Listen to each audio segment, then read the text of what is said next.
एक बूढ़ा व्यक्ति अपने पीठ पर 3 गठरियाँ लादे आगे मार्ग पर चल रहा था। उसी मार्ग पर उसे एक नौजवान लड़के चलते हुए दिखाई दिया। उस बूढ़े व्यक्ति ने उस नौजवान लड़के से कहा, बेटा, क्या तुम मेरी एक गठरी ले ले सकते हो? उस नौजवान लड़के ने कहा कि हाँ बाबा, मैं तो इसी मार्ग में चल रहा हूँ। जहाँ तक चलूँगा आपकी गठरी वहाँ तक पहुँचा दूँगा। उस बूढ़े व्यक्ति ने कहा, इसके लिए मैं तुम्हें 2 स्वर्ण मुद्राएँ दूँगा। लड़का बड़ा खुश हुआ और उस गठरी को ले लिया।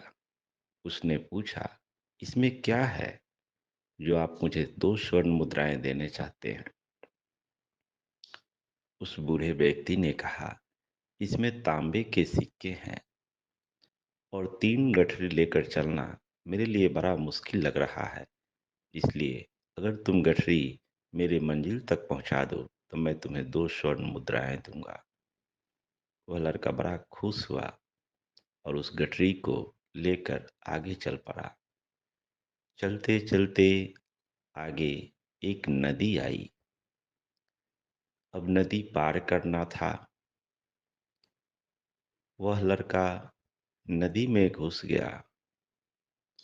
कुछ दूर आगे बढ़ा तो देखा वह बूढ़ा व्यक्ति अब भी किनारे पर खड़ा है। उसने पूछा कि क्या हुआ? आप नदी में उतर क्यों नहीं रहे हैं? उस बूढ़े व्यक्ति ने कहा, गठरी का वजन ज़्यादा है और मैं 2 गठरी को लेकर नदी पार नहीं कर पाऊंगा। एक काम करो, मेरी दूसरी गठरी भी ले लो। इसके बदले में मैं तुम्हें और 2 स्वर्ण मुद्राएं दूंगा। लड़का पीछे आया और उस बूढ़े से दूसरी गठरी को ले लिया और आगे चल पड़ा।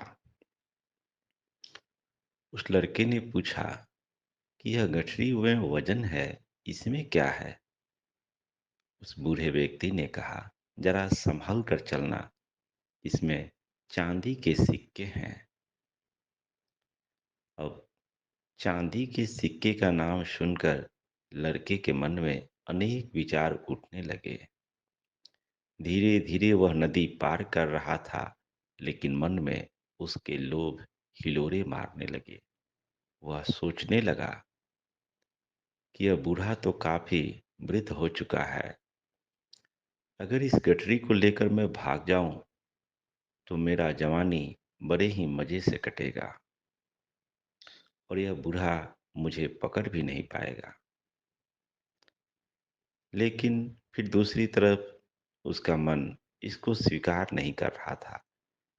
उसका मन ये कहने लगा कि नहीं नहीं, यह पाप नहीं करना चाहिए, क्योंकि यह आदमी बूढ़ा है और चांदी के ही तो सिक्के हैं।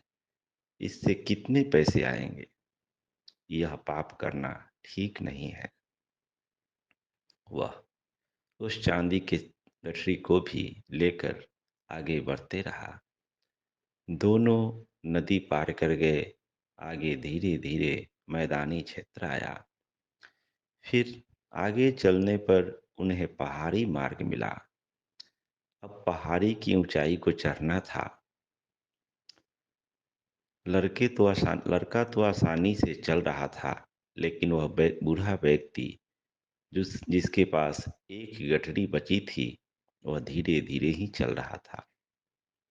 उस बूढ़े व्यक्ति ने कहा कि बेटा, जरा धीरे धीरे ही चलो, क्योंकि पहाड़ी की ऊंचाई मैं चढ़ पाने में असमर्थ हूँ।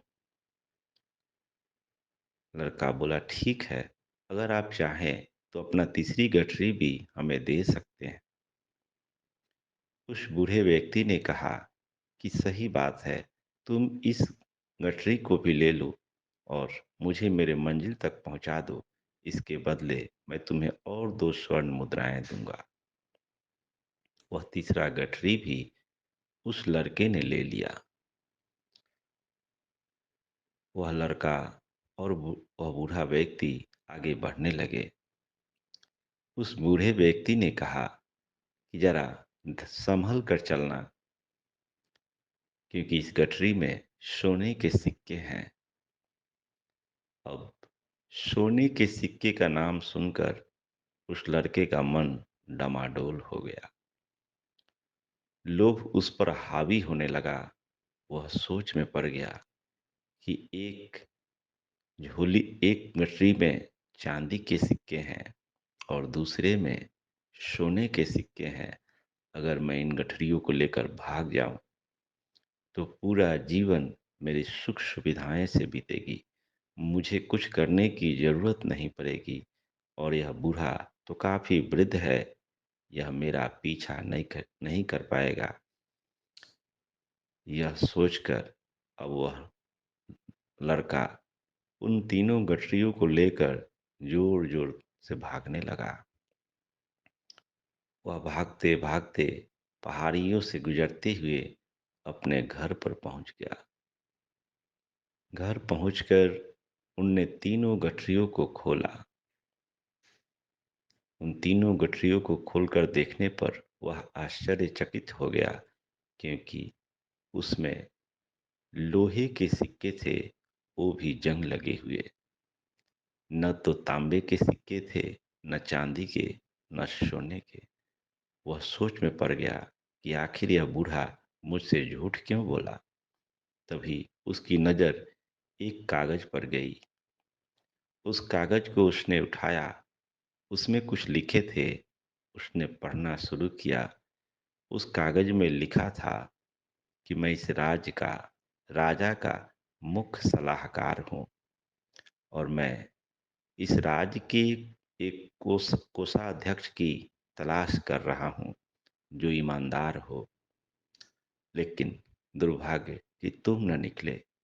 अगर तुम ईमानदारी में खरा उतरते तो हम तुम्हें इस राज्य का कोषाध्यक्ष बनाते, जिसे सारी राजसी ठाट बाट और सुविधाएं मिलती और उसे अच्छा वेतन मिल सकता था।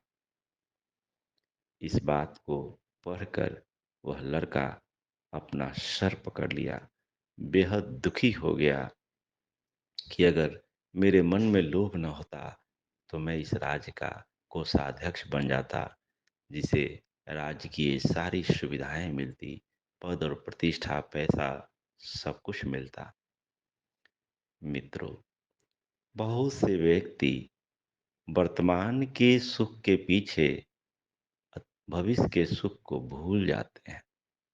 वर्तमान के लाभ के चक्कर में जो अस्थाई लाभ मिलने वाला होता है, इस लाभ से वे वंचित रह जाते हैं, क्योंकि मन उसके ऊपर हावी हो जाता है। मन ही मनुष्य का शत्रु भी है, मन ही मनुष्य का मित्र भी है। अगर यह मन निर्मल होता है तो यह मन हमारा मित्र की भांति काम करता है, और यह मन मैला होता है तो यह मन ही शत्रु के समान हो जाता है। इस मन को निर्मल करने के लिए मनुष्य को ध्यान की गहराई में उतरना जरूरी है, जहाँ हम अपने विकारों को देख सकें और उससे हम मुक्त हो सकें। आप सबका मंगल हो, सबका कल्याण हो, सबका भला हो, सबकी स्वस्थि हो, सबकी मुक्ति हो, चहु ओर सुख हो, चहु ओर शांति हो।